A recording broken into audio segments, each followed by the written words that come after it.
Assalamualaikum warahmatullahi wabarakatuh. Kita kali ini akan membahas latihan soal untuk penurunan titik beku larutan. Ya, sampai ketemu di sini tetap masih di channel Chemist Ear. Kita lihat soal yang kita punya, ya. Perhatikan gambar, kemudian ini adalah kalimatnya.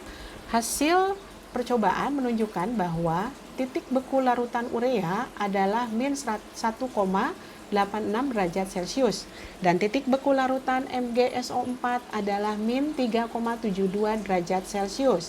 Jika Mr massa molekul relatif atau massa molar urea, ini adalah rumus urea, ya, CONH2 2 kali sama dengan 60, MgSO4 ini garam sama dengan 120, dan massa jenis air adalah 1 gram per mili. Berapa harga tetapan penurunan titik beku molal, berarti KF, untuk kedua larutan tersebut? Kita perhatikan di gambar di sini. Gambar ini menunjukkan bahwa suatu larutan urea dicampur ke dalam 500 mili air, adanya di tabung reaksi, ya. Kemudian disimpan dalam gelas kimia yang berisi cairan pendingin. Jadi cairan pendingin ini fungsinya adalah sebagai freezer.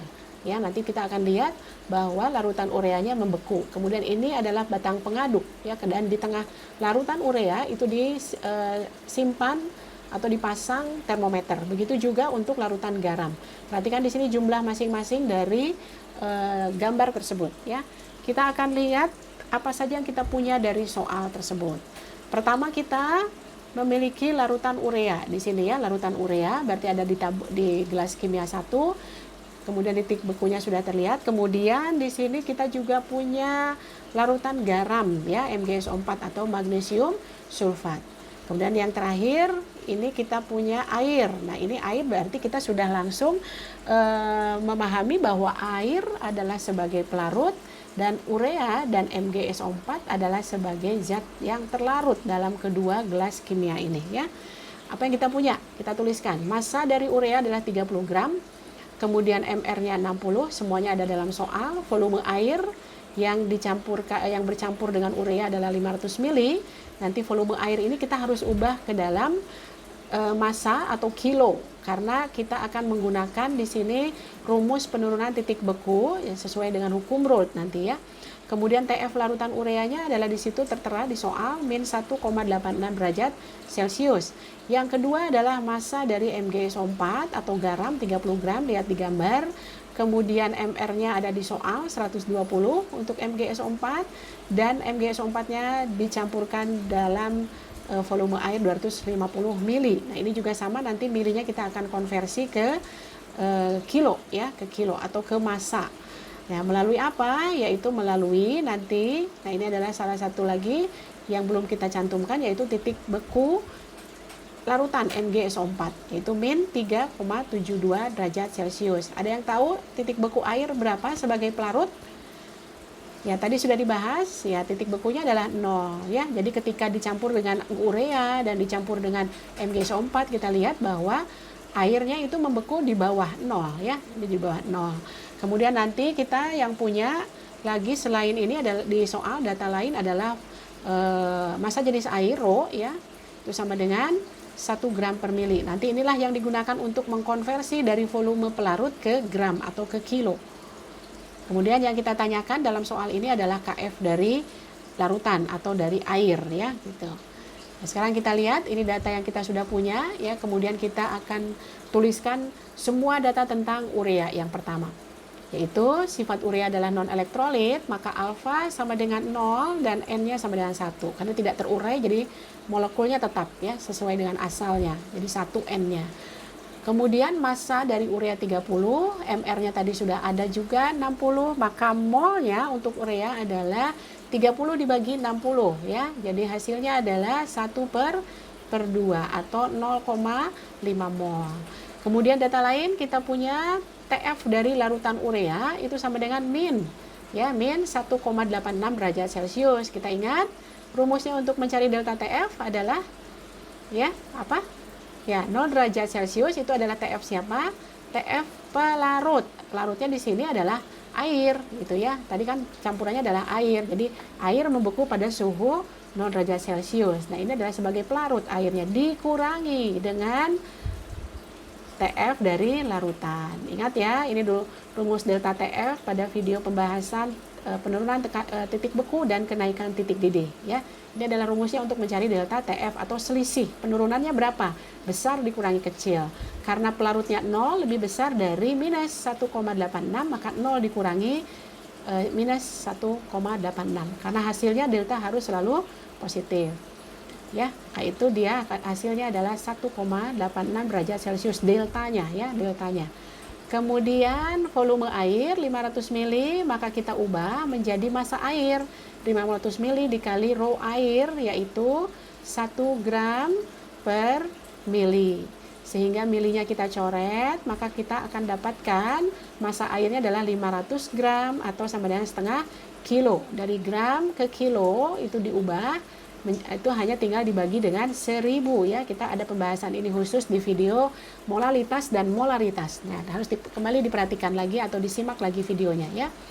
Kemudian molalnya urea, ini masih tentang urea. Jadi mol urea dibagi massa air sebagai pelarutnya, tapi dalam satuan kilo. Ingat ya, molal itu adalah mol dalam satuan kilo. Kita punya molnya urea adalah 0,5, dapat tadi dari perhitungan ya. Kemudian dibagi dengan massa pelarutnya dalam kilo ya, tidak boleh dalam gram tapi dalam kilo. Nah, inilah yang dimaksud dengan molal. Molal itu adalah mol per kilo pelarut ya. Pelarutnya di sini adalah air. Maka kita dapatkan molalnya adalah 1 molal untuk urea. Kita tinggal masukkan ke dalam rumus Raoult ya. Raoult itu mengatakan bahwa KF sama dengan delta TF sama dengan KF dikali M dikali I. KF-nya yang akan kita cari. Kita sudah punya M-nya dan kita sudah bisa dapatkan I-nya. Lihat ada data N dan O-nya di situ ya. Nah, sekarang kita lihat, kita masukkan ya. Kita masukkan N-nya adalah berapa?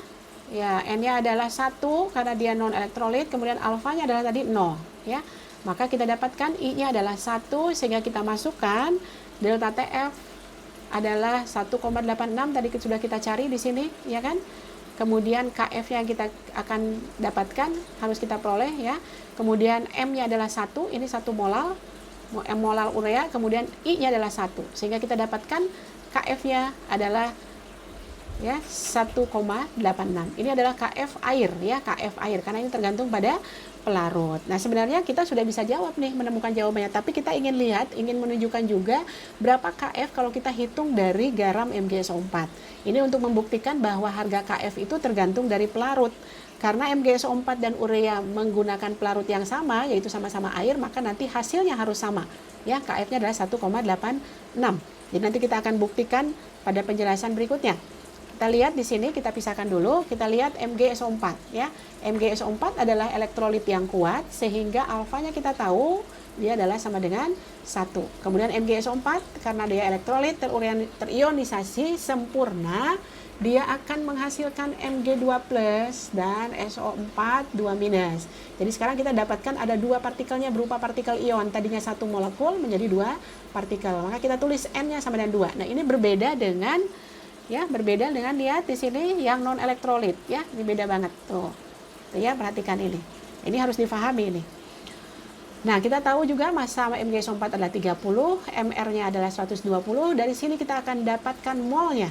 Ya, molnya adalah 30 dibagi 120 berarti sama dengan 1/4, berarti ini sama dengan 0,25 mol gitu ya.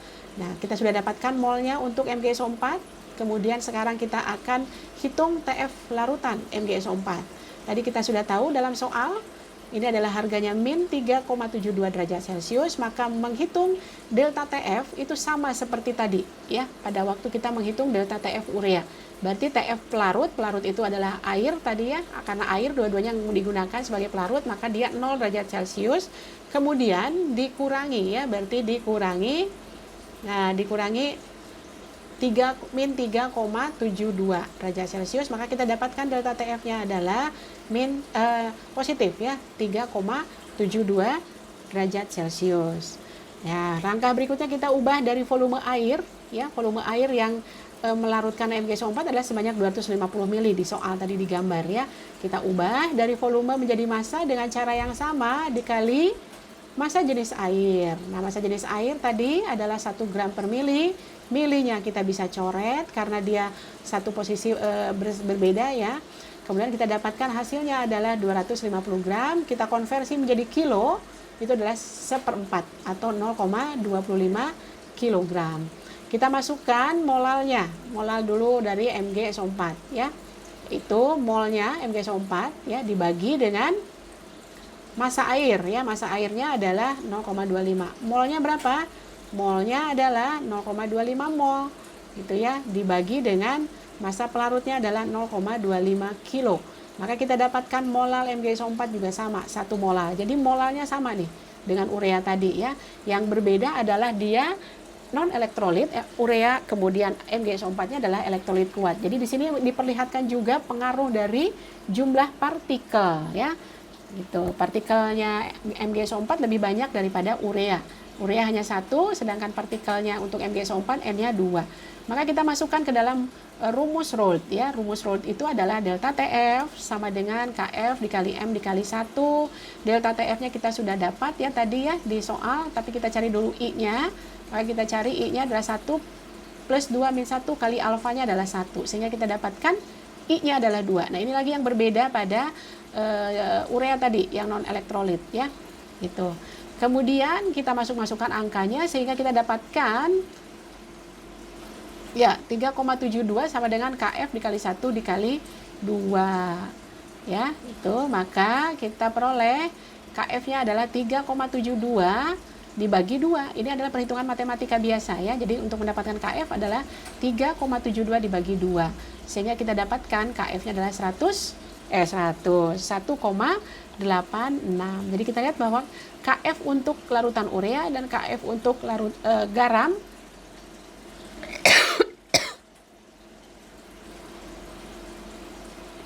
adalah sama 1,86. Karena apa? Karena KF hanya tergantung pelarut ya, dari pelarut, dan pelarut kedua larutan tersebut adalah sama, yaitu air gitu ya. Nah, inilah pembahasan kita untuk latihan soal penurunan titik beku, larutan elektrolit dan non-elektrolit. Semoga mudah difahami dan bermanfaat. Terima kasih. Silakan kalau dirasa bermanfaat di-share kepada teman-teman yang lain ya. Assalamualaikum warahmatullahi wabarakatuh.